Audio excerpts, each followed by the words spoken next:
Hey y'all, how is everybody doing tonight? Well, I don't know if I'm going to post this tonight. I may wait till tomorrow to actually post it, but I wanted to talk a little bit more on the subject of brokenness. Of a couple of videos ago, I talked about the phenomenon of broke shaming and why it's suddenly okay to shame men for being broke. It seems in poor taste to me, and I mean that I don't mean to be punny there when I say it's in poor taste, but yeah, I can't help myself. I'm a wordsmith. But I explained everything in that last video, or the video in which I talked about that subject. Sorry, I'm kind of like, I think I'm gonna turn around and face the other way. Because I just realized I'm that way. It's like I'm staring into the interrogator's light. so, so this way it's a little bit more easy on my eyes. I don't know if it's any easier in your eyes, but there you go. There you have it. That's what comes of having a face for radio, I guess, or face for podcasts, for blog rather than vlogs. Yet here I am. Ha-da-da, ta-da. Yes, sir. Well, I wanted to elaborate just a bit on this broke thing because this is something I'm going to take this and I'm going to run with it. I'm going to go places with this notion, this principle, this idea of brokenness. Not brokenness, mind you, but brokenness. You can be broke without being broken. Okay. But last time I just talked about how it was, while it's considered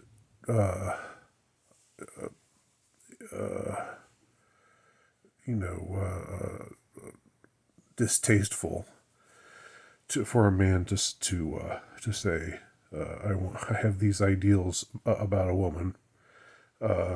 It's not considered distasteful in any way for a woman to say, I have these ideals about a man, and for those ideals to involve things that are superficial, that are physical, and in some cases, and I'm not criticizing anyone for having preferences. Don't get me wrong. I just think the double standard is galling, where a man can't say, I want a fit wife, somebody who takes care of herself.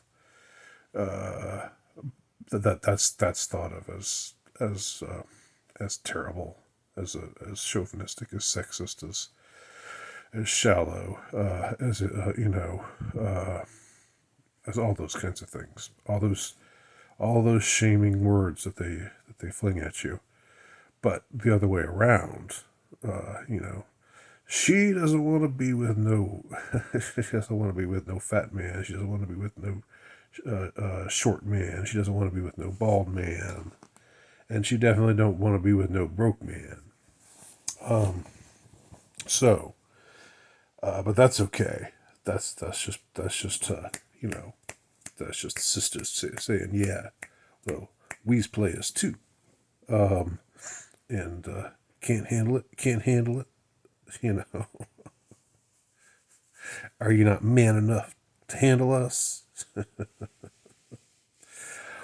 Well, I was anyway. I was thinking a little bit more about the broke thing, and I think what has struck me is this, and I'm just speaking personally, and this is just my own, again, my own experience, speaking from my own experience, and I'm not here to argue against anybody else who has found things to be the contrary. I can just say, in my case, I've never found there to be much of a correlation between hard work and wealth acquisition. I've just never found those two to coincide. You know, uh, I've uh, I've had times where I felt like I've been pretty busy, where I've been doing this and signing that, and whatever. And does it result in suddenly me rolling in the money? No, it doesn't. Uh, so I think it's different. It's different if you are somebody whose experiences are different.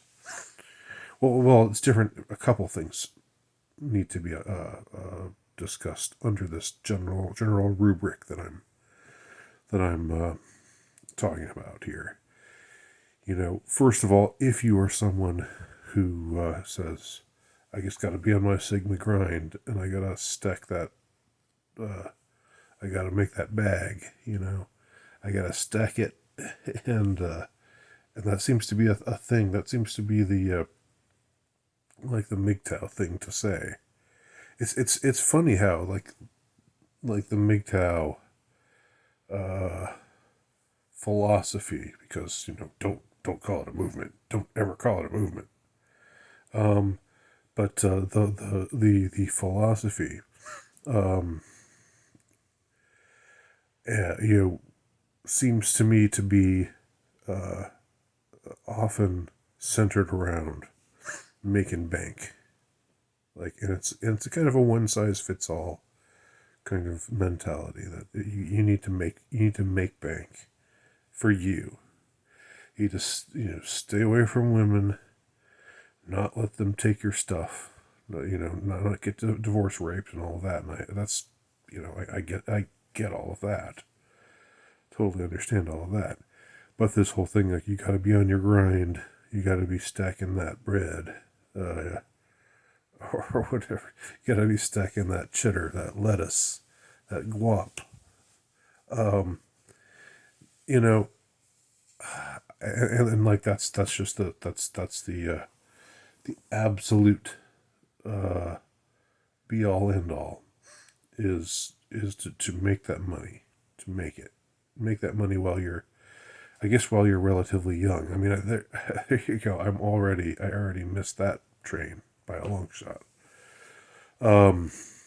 So already doesn't apply to me. But even when I was young, or when I was younger, I didn't find I've never had a propensity to make money. I mean, it's not one of my talents.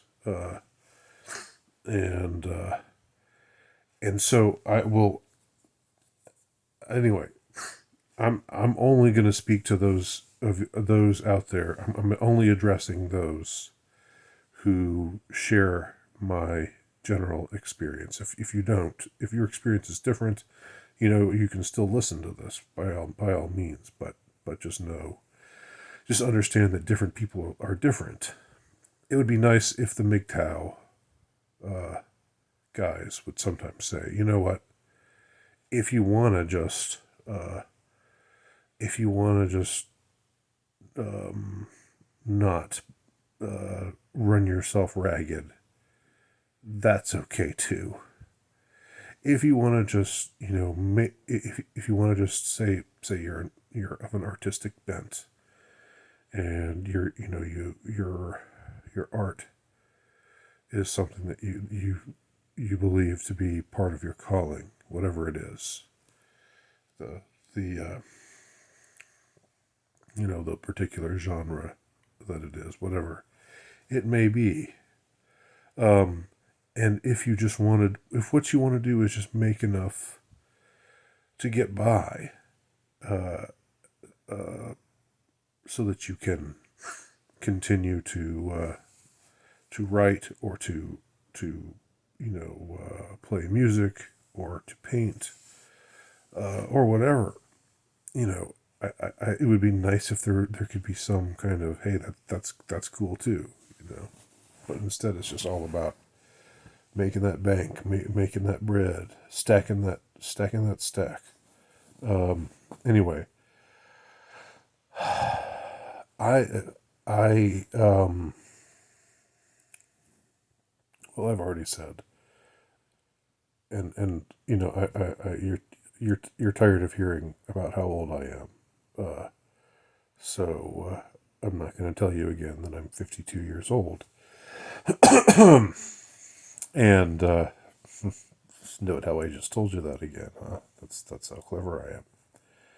But I've never found that to be a positive correlation. I've never found those two to coincide with one another, i.e., hard work and money, and the money coming in. Okay, you just got to keep working and working and working and working and slaving away 40 hours a week, 50, 60, 70, 80 hours a week. You got to run yourself raggedy. You got to work your fingers to the bone if you want to make it. If you really want to make it happen, if you're really dedicated, that's what you do. No, no. There's a song by Cyber 9K called "Postmodern Dreams" that I recommend. It's a great song. I think Cyber 9K is labeled amongst the so-called incel core music, although it's more electronic sounding than most of the music in that genre. But he has a line in that song, "Postmodern Dreams," which I'll link to below. There's a line that goes, "Working because working hard is dumb when there's no prize to be won." Working hard is dumb when there's no prize to be won. You know, working hard is not its own reward. There, I mean, look, I I get what it's like to be compulsive and to want to get up and do stuff. You know, I am not a temperamentally not temperamentally a layabout kind of person at all. So I'm always up and about, and I'm you know, unless I'm sick. That's the only time when I'm not. That's the only thing that keeps me down, is if I'm not feeling well. But as long as I'm physically healthy, I feel like I have to be up and at 'em. But what am I doing? Well, I mean, there are the things that I'm doing to get by. But that's just it. It's about, for me, it's about getting by. And when you do just enough to get by, you aren't really living up to the ideal of stacking that bank, you know, or stacking that. I, I can't get the terms all together in my mind. I'm sorry. You know, you know, making that bag. It it's it's because the way that I live right now, and you can approve or disapprove.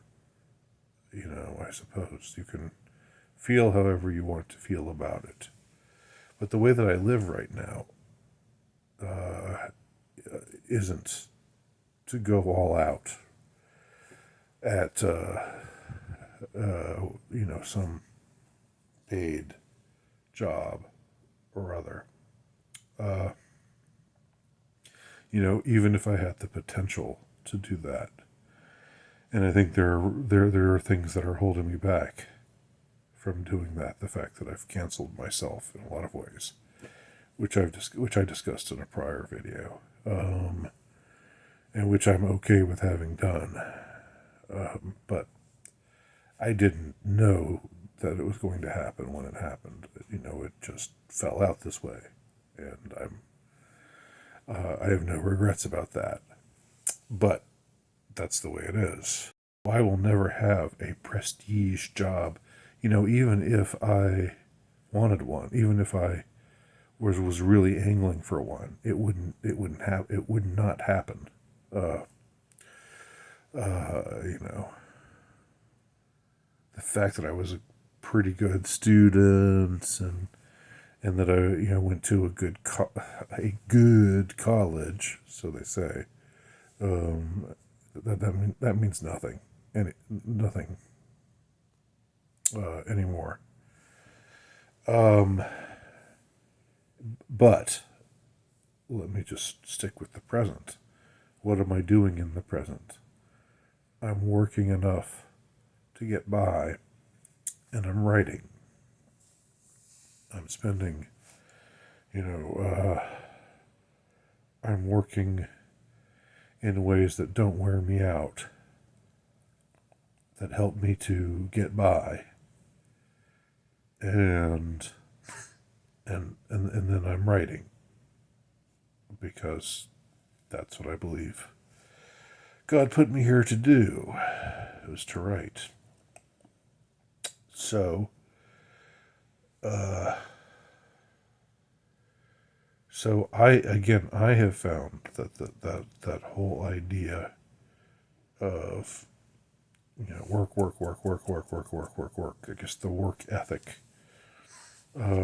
is not a particularly helpful notion for me. It's never been one. I've never gained by it. I've never. I can. You get so burnt out. You get so cynical. You can only go to so many job interviews or fill out so many job applications before you just you know you just you realize that it's a mug's game that they're making you play. It's a rat race. Uh, just trying to get on the hamster wheel is a rat race. I'm getting the two kinds of uh, the two kinds of rodents mixed up, but there it is. So, with the time that I have left, however much longer I have, and I get the feeling I'm actually going to be here for a little while.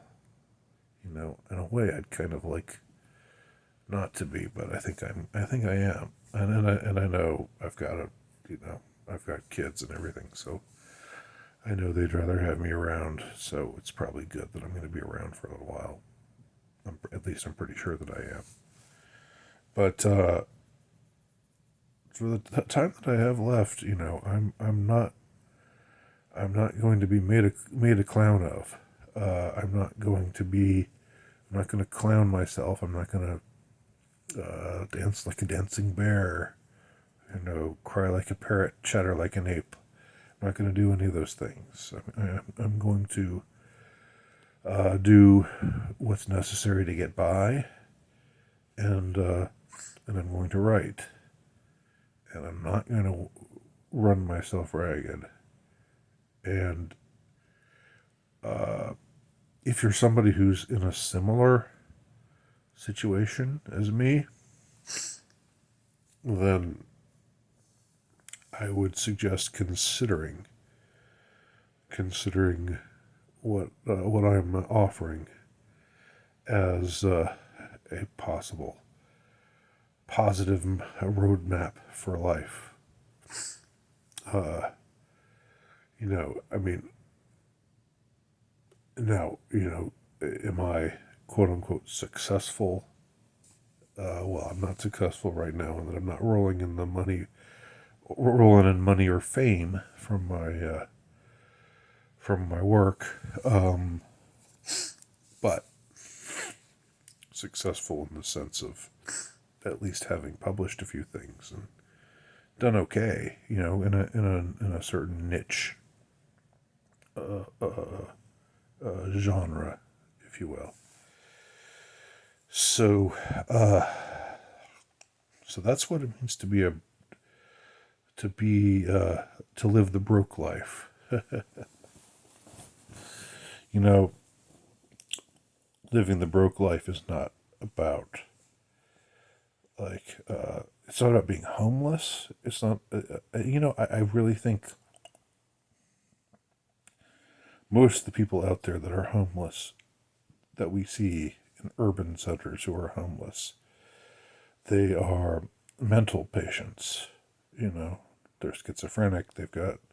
Or they're drug addicts, or they've got certain problems that, like, other people would know a way to find the resources to be able to, I don't know, house themselves wherever that is. Not in the Taj Mahal, obviously, but there are places you can stay. Um, um, you know, I'm what I'm talking about is distinct from that sort of lifestyle. But it is broke in the sense of, not a lot of disposable income, you know, not, if you want to, go out with me, I'm not gonna take you to a fancy dinner. You're gonna have to, it's gonna have to be a coffee date, that kind of thing. um, like I was talking about in that other, in my Joe Person video. Um, but I just find that a lot of the, what they sling at you, the kind of shame they try to sling at you for being this way, uh, like the way they feel comfortable talking to you, the way they feel comfortable regarding you, treating you, uh, it's just appalling. It is, uh, it is completely not excusable. Um, but that's where I stand on all this stuff, and I think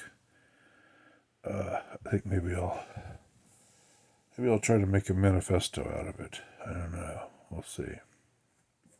But leave your comments below. Thank you for watching, and I'll talk to y'all soon.